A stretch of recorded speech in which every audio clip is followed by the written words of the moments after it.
so here is an example of our a micro sample of the waste we found in a cleanup that we conducted. So let's just pretend we did a cleanup event, and here is a very small subsection of the plastic waste we found in our cleanup. So if you recall in the video, the very first thing we need to do before we can start recording is to sort our items. So we'll want to essentially group similar items together. So the first thing we'll want to do in this case is notice, oh, we've got some bottles. And so let's put all of the bottles together. And I see we also have 2 chip bags. So we'll put those together. And then we have a lone plastic bag and a lone sachet. So to put it to scale, the sachet, the little single serve coffee would be a lot smaller like this. So we'll just pretend this is, of course, you'll probably find a lot more, but essentially the first thing you want to do is group like items together.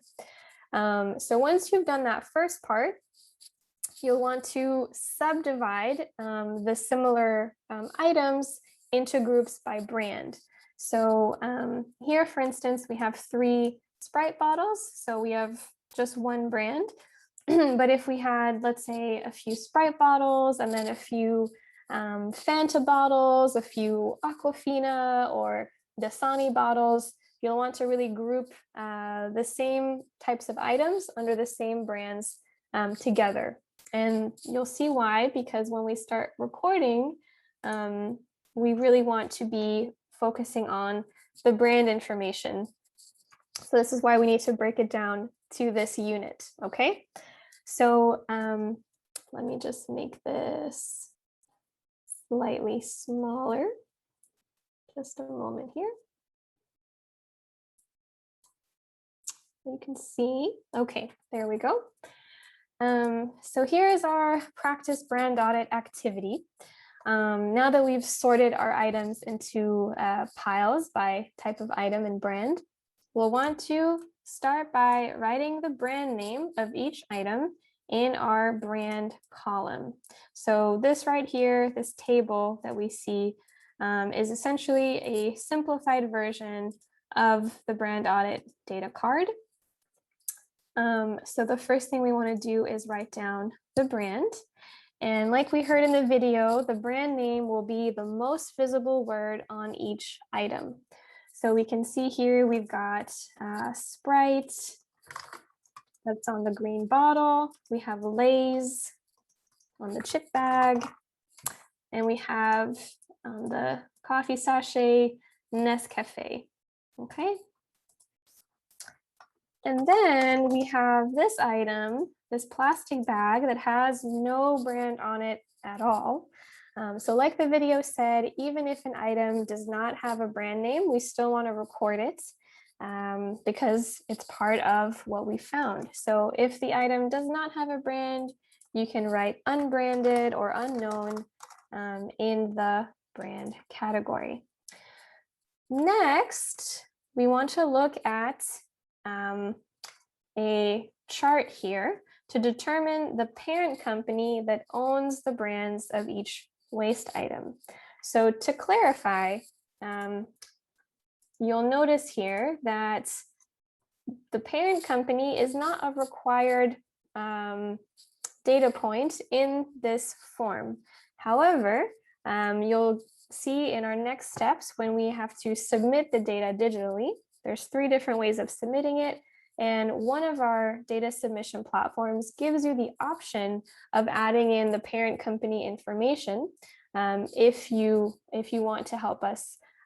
So this is essentially an extra step. We don't require it of our participants simply because it adds a lot more work. And we want to make sure that this project is something that is accessible, that people can participate in easily.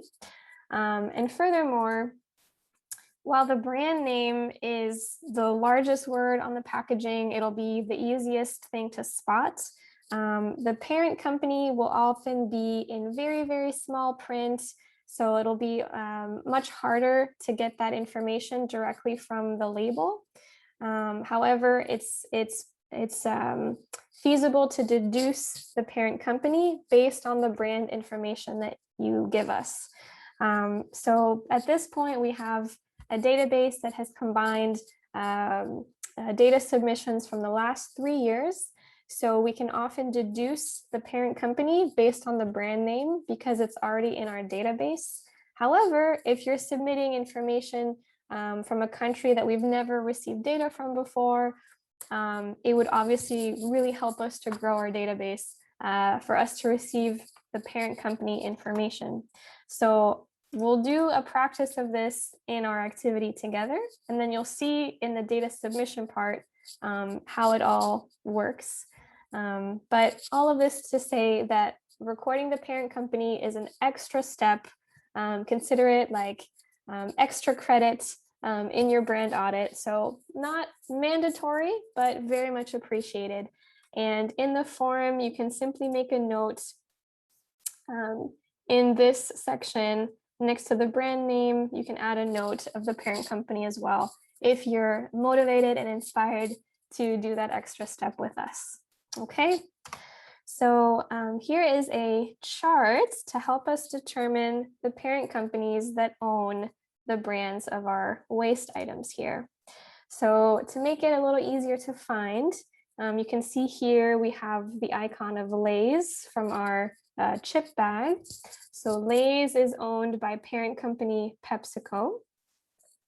For the Nescafe single serve coffee sachet, we can see that this one is owned by parent company Nestle. And of course, our Sprite bottle, you can see the logo here, circled in yellow, is owned by parent company Coca-Cola. So when we're naming our top 10 global plastic polluters in our annual brand audit report, we are naming these parent companies, right, that own dozens, hundreds of brands, okay? So this is how it kind of fits together. So if we go back to our form, we now know that Sprite is owned by Coca-Cola, that Lay's is owned by PepsiCo, and that Nescafe is owned by Nestle. The unbranded, we'll simply leave that alone because we can't have a parent company if we don't have a brand. So that's how to do that part. Next, we want to fill out the item description column. So this question is really asking you, what is this item? Is it a bottle? Is it a straw? Is it a cup? Is it a bag? So using whatever term you would use in your community, you'll fill out with the appropriate item description. So to look back at our items, this first item here, we might just call this a bottle, or you can make it more specific by calling it a beverage bottle or a soda bottle, but essentially bottle is what we're looking for. Next, for this, in the US, we would call this a chip bag, perhaps in the UK, a crisp bag, right? But essentially, I will use American English because that's what I use. So I'll call this a chip bag, okay? And then here, like we saw in the video, this is a sachet. So if you think of the very small single serve packaging, like single serve coffee, or for example, a ketchup packet from a fast food chain, this is what we mean by sachet, okay? And for here, it's a plastic bag, but of course, everything we've collected is plastic. So you can put plastic bag, but it's a little redundant. We already know it's plastic, so you can just put bag, and that's fine. And then finally, for the count, this is essentially asking you how many identical items did we find of this category. So how many identical Sprite bottles did we find, right? So in our case, we have 3. For the chip bags, we had found 2. And we have 1 Nescafe sachet and 1 plastic bag. So, so essentially, when we want to know who the top polluter is of our brand audits, the top polluter will be the parent company with the highest total number in the count column. So our example here will be Coca-Cola because it has 3 branded items that we found in our little brand audit. So that's just a quick example. And of course, you'll note that our form asks for a few additional categories that we didn't do in this activity. So to briefly go over them, it will also ask you for the type of product, the type of material, and the layers. And as you saw in the video, this section has abbreviations, and you can find the key that clarifies what those abbreviations stand for here at the bottom of the form. So for type of product, you'll see FP stands for food packaging, PC, personal care, HP, household products, etc. And there's some examples of what might fall under these categories. I can just tell you from experience, most of what people tend to find falls under the category of FP for food packaging. A recent study just came out showing that most of the plastic litter in our oceans is also food packaging. So this is really the dominant category that many people will find. But anyway, you can see all of the categories are here: fishing gear, packing materials, smoking materials as well. So you'll want to circle the appropriate type. For our selection, of course, it's primarily food packaging. So we're going to circle FP from what we found here. Then under type of material, this is of course asking you what type of plastic material. And so it's important to just clarify that there are hundreds of different kinds of plastics. There are so many. So we've really opted for the 7 major plastic types. So if you're lucky, you'll find the code for the type of plastic printed on the item. So you'll see PET, in other words, number 1 type of plastic. This stands for polyethylene. And of course, the other abbreviations, polypropylene, polystyrene, etc. And of course, other with the O, this will encompass other types of plastic, or unknown. If you were really having a hard time deducing what type of plastic this is, you can use O, and this also encompasses number 7 plastics. In other words, the bioplastics, compostable plastics, this kind of emerging trend of plant-based plastics would fall under number 7. So for instance, in our section here, I can already tell you that just from experience, the beverage bottles tend to be PET, number 1 type of plastic.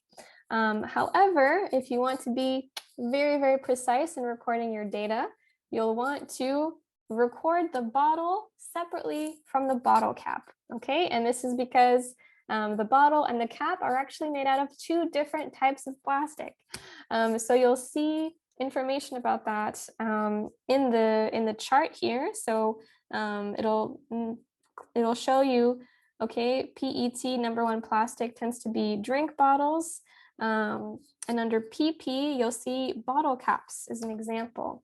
And again, let's go back here, because if you're ever struggling, and it's okay to struggle, there are many different kinds of plastics and it can be quite confusing. So you don't need to be an expert when you start your brand audit, but you will be a bit more of an expert at the end of your brand audit. So if we go here and select the English language data card and visual guide, here's the visual guide. So we can see that looking at the examples for type of material, you will see, oh, there's bottle caps under PP, and we'll indeed also see beverage bottles under PET. So this can just offer you some extra support in deducing what categories to select in your data recording, okay? And finally, last but not least, it will ask you for layers. So essentially, the reason we want to record the number of layers is because things like that beverage bottle, things that are hard plastic and made from just one type of plastic, in this case, the beverage bottle, these can be recycled. However, there is a growing trend in the industry to shift more and more towards multi-layer packaging.